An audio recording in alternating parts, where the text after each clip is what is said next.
open till it shatters through the ocean. I wanna make shockwaves.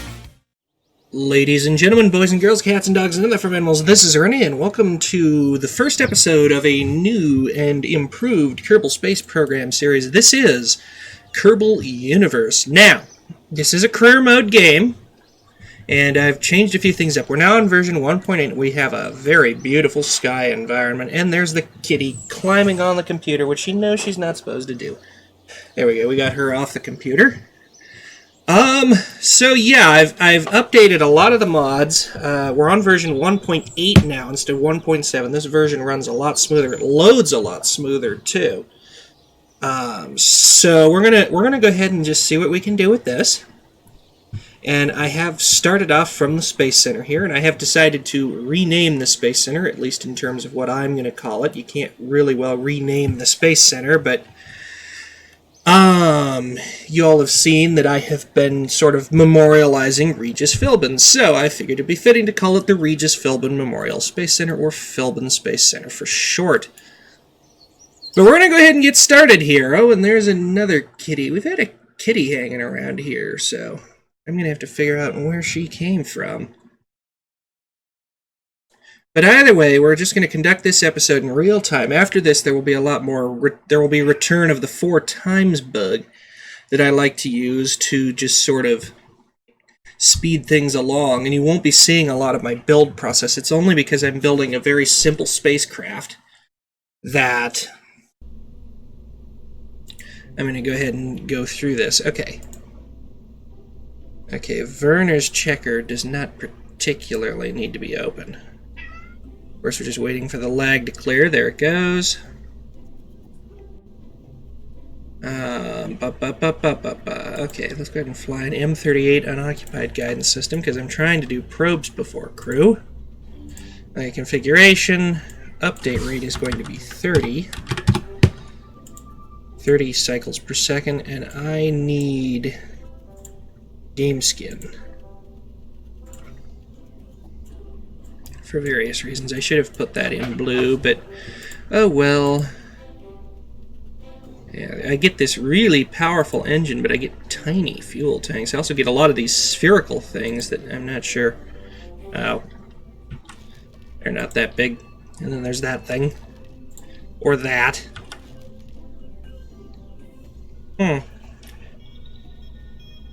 Well, okay, and those are all monopropellant tanks, so, you know, I think... Oh, that's small. Okay, I think what I'm going to do is... Oh, I forgot that it does that. I should have just deleted the part. I'm dumb. No!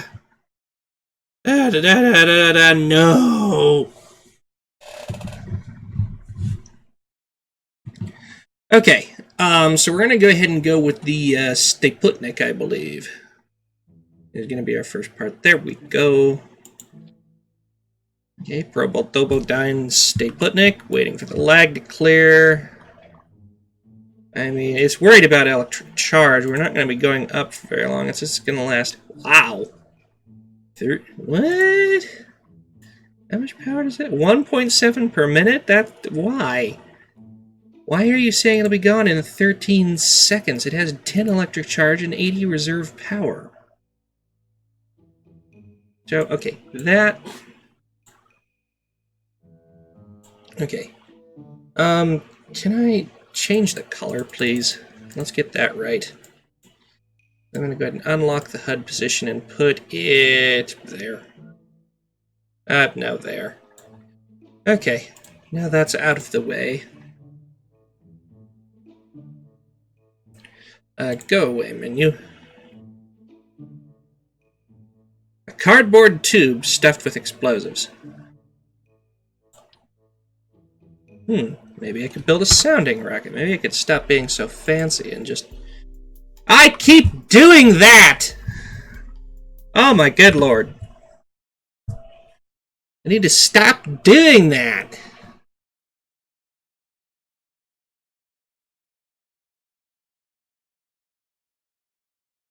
Okay, let's try this again.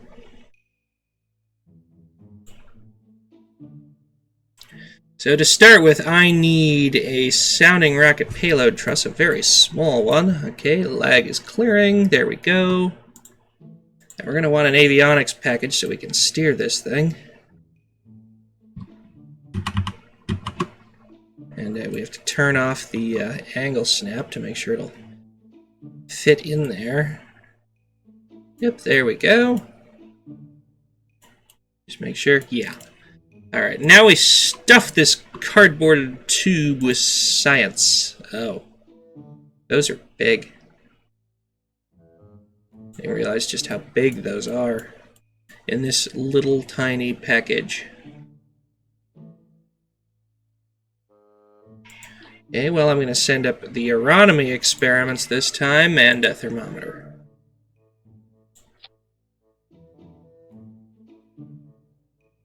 Alright, now we can close the payload fairings. 2 of them. There we go. Now this needs a parachute, which fortunately we have one. Nose cone parachute.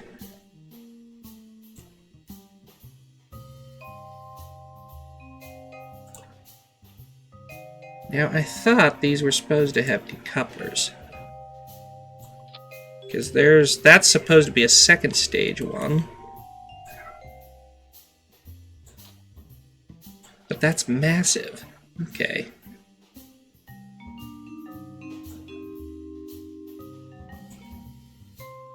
I need something that decouples. Either that or just fire it and have it explode, I guess. I'm not sure if that'll work very well, but we'll find out. Okay, so the first stage fires, then the second stage fires, then the payload fairing decouples. Oh, this kitty. Oh, don't you two start. Hey! They're right next to the lava lamp, so I'm really worried about my cat and this cat getting into a fight. What am I doing? Why don't I just push B? That'll fix it. Now, this thing's not going to be stable for very long. I mean, we can put a couple of launch sticks on it.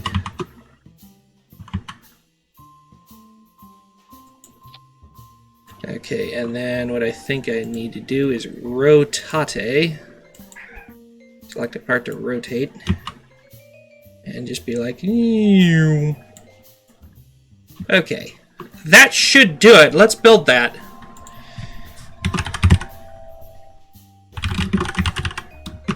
Why did you reset?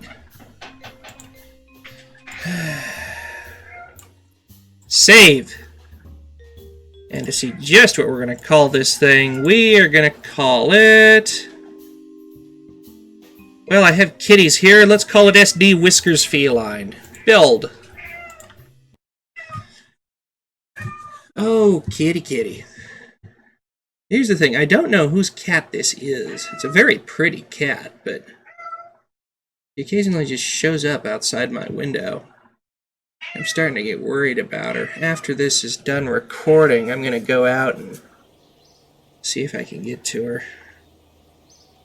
Okay, Kerbal construction time. Just so you guys can see a little bit of the back end. It's going to time warp. It's going to time warp very badly, too. You're okay. I love how whenever I'm recording or trying to stream, the kitties always have to get involved. So it's fittingly enough that we're naming our first rocket Whiskers Feline. Okay, can I auto-hide that, please? Let's go ahead and roll that out to the launch pad in a grand total of 90 seconds.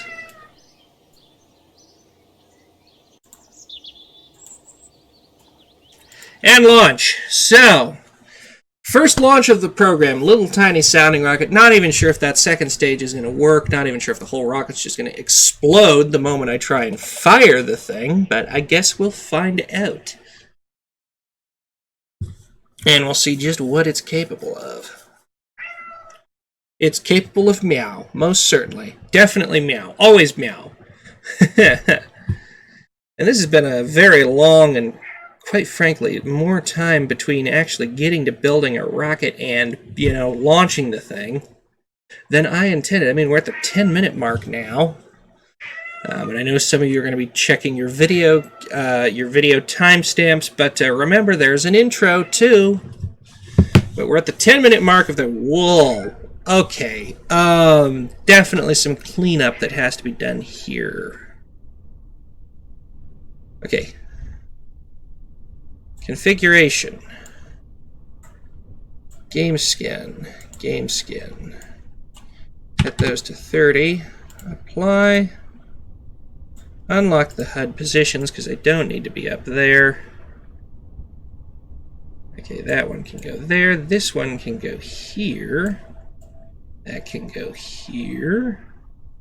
This is going to be covering my throttle icon. I mean, I'm not particularly worried about it. Plus, I can see enough of it that... oh, kitty!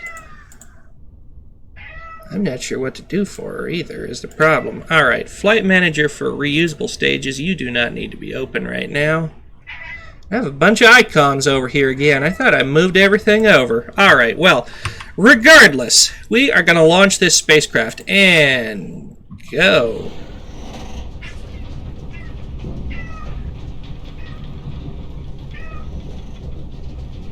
Okay. And, yeah. Pretty much what I thought was going to happen.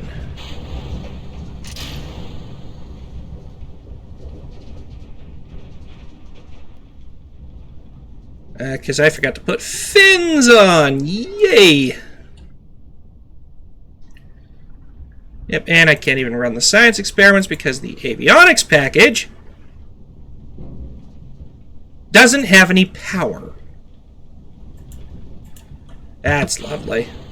At least I can open the parachute. You mean to tell me that the avionics package that is supposed to run this thing does not have the power to run itself? Ugh!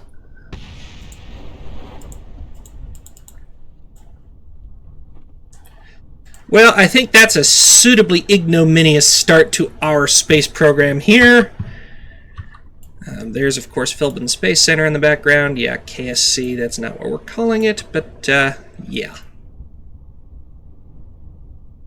I love how even at 6 times regular speed, we're not exactly spinning at that much velocity, but, man, does the sky look beautiful, at least. We're just going to go ahead and touch this thing down, see what we get from it, and then cast it off into the bins of shame or something like that. Because it did not do what we were supposed to do. Okay, so future plans. Fins, battery. Should have thought of that beforehand. Okay, well, why did my physics warp stop? Probably because reconditioning finished. Yep, that would do it.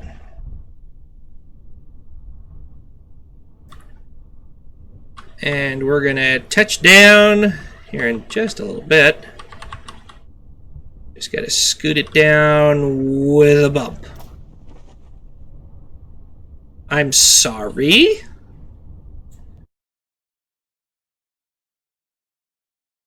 Okay, well, 2.3 meters per second was enough to destroy that. What? Oh, come on. I knew it was already bad. What the hell is that? That thing seriously only have like a 2 meter per second landing tolerance?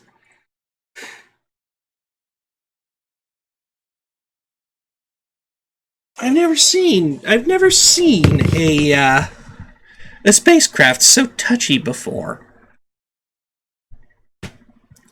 So let's get back to the Space Center and figure out just what exactly the impact tolerance is of that particular part. What the hell was that? I might have to go and edit some files or something if that's what we're looking at.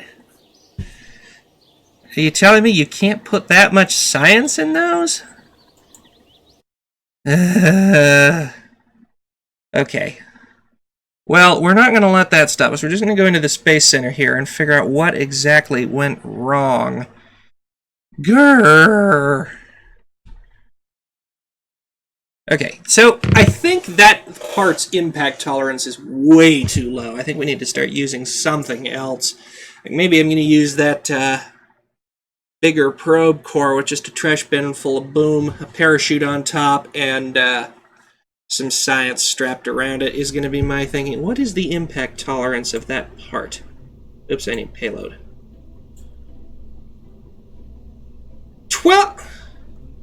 12 meters per second impact tolerance? Yeah, we were going 2.3 and it exploded. What's the deal? 50 Gs, 4,000 kilopascals pressure. We didn't exceed temperature limits. We just hit the ground at 2 meters per second and exploded. Okay, well, that part is definitely out of the equation. So, thanks so much for tuning into this first episode. If you liked it, of course, make sure you give it a thumbs up, subscribe, hit that notification bell.